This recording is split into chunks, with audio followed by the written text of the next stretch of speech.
final part of my hike along the Pembrokeshire section of the coast path was from St David's Head through to St Dogmaels near Cardigan. This section is wild, rugged coastline with only a few settlements. It's an incredible section and probably my favourite part of the Wales coast path so far. I prefer the wilder areas when hiking, but they do take more planning as it's harder to resupply.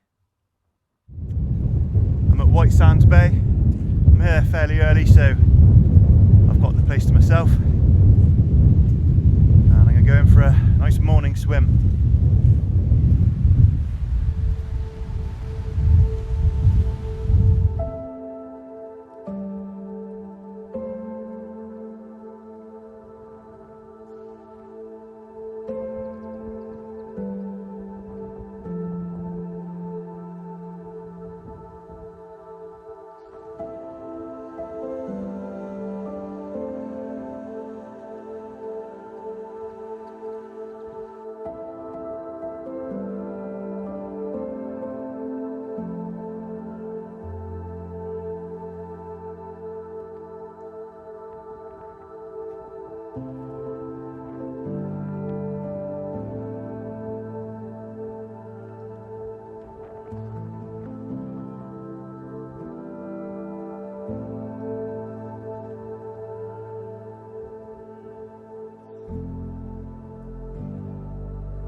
A few of these to go with my dinner.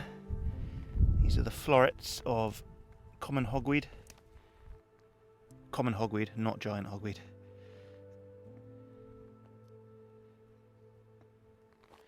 They look a little bit like broccoli.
The area around Abeready, Porthgain and Abercastle had some of the most beautiful beaches I've ever been to.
I stayed at a lovely campsite in Treffin. This part of Pembrokeshire, I stayed in a few different campsites because they're all quite reasonably priced. This one was only £8 a day and it was really nice and quiet.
Well, it's a really windy day today.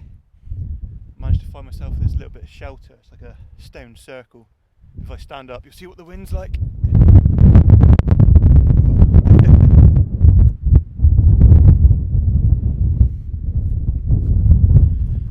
So I'm not too far from Strumble Head now, and then tomorrow I'll be going through Fishguard, which has got some shops there. This section is pretty difficult to find a place to get supplies. I think the last shop I went to was in St David's. Luckily I stocked up quite well there, so I've still got some supplies left, and then I can stock up again tomorrow in Fishguard. So this is the little shelter I've found.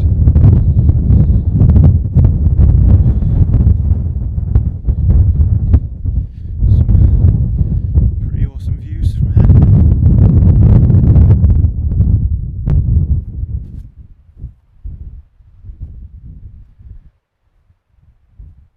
If it wasn't too early, I'd be tempted to set my tent up in here. It's flat and it's sheltered,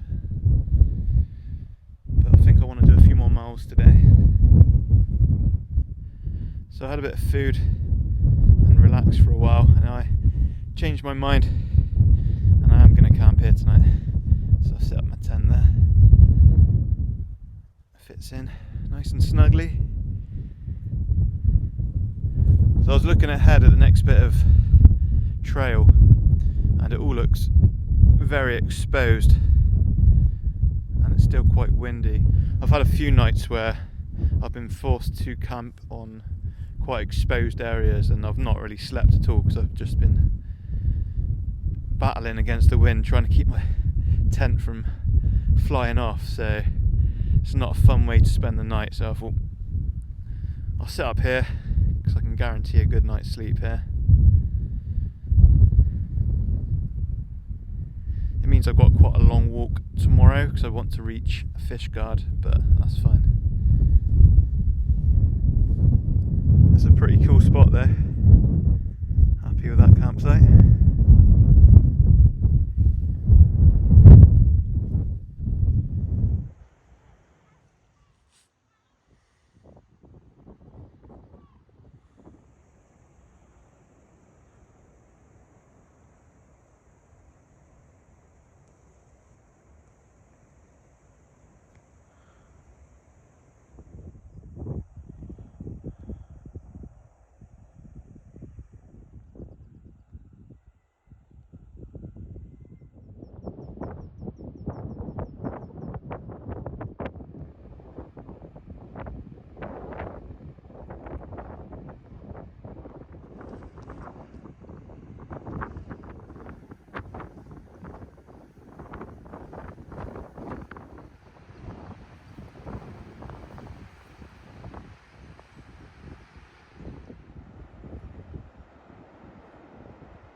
The last day of the Pembrokeshire coast, or the first day, depending on which direction you're going, is between Newport and St Dogmaels. It's known as one of the toughest parts of the Wales Coast Path, and for good reason. It's very steep, and the trail is narrow and right on the edge of the cliffs. In some places, like Camey's Head, it's up to a 570-foot vertical drop right next to you. So you need to be a bit careful, but it's totally worth it as the views are stunning. Also, take plenty of water with you, as there's nowhere between Newport and St Dogmaels to get water. It's a 15-mile hike, but feels a lot longer as there's a lot of ups and downs.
So I've passed St Dogmaels, which was the boundary for Pembrokeshire. So I've finished the Pembrokeshire coast path now, which was absolutely incredible.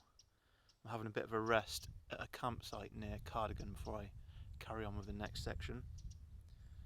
And I've got the whole campsite to myself, which is nice.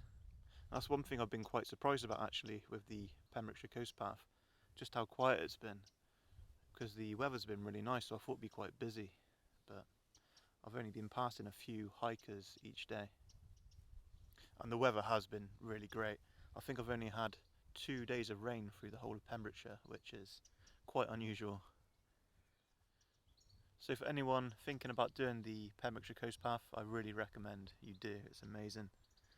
There are some bits that are quite tough, but if you do want to do the whole of the coast path, I recommend doing it the way that I did.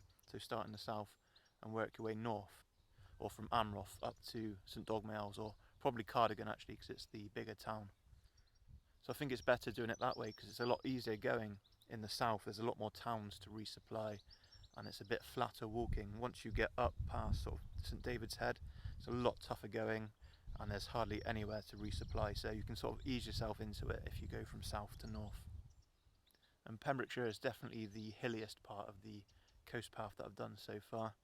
I was reading that there's an elevation change of over 35,000 feet, which is more than Everest.